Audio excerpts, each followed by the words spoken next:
तो दोस्तों मुझे ड्राई कफ हुआ है और मैं ये सिरप आज ट्राई कर रहा हूँ। इसका रिजल्ट क्या होता है मैं आपको बताऊंगा पीने के बाद, देख सकते हो।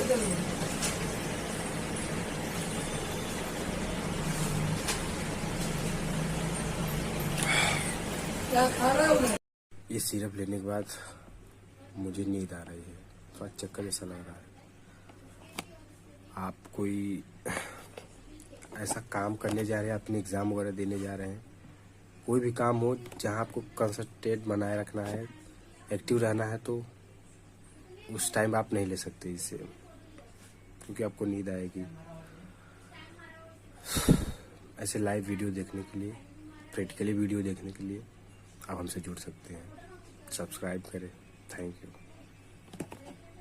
और हाँ, एक बात भूल गया मैं आपको बताना, मैं ऐसी चीज़ें दिखाना चाहता हूँ कि जो लोग इसे देखकर अच्छाई चुन सकें। ऐसे ही मतलब कोई किसी के ऊपर विश्वास नहीं कर सकते, बिलीव नहीं कर सकते। पैसे के लिए कोई कितना भी झूठ बोल सकता है, तो हमें आप सपोर्ट कर सकते हैं।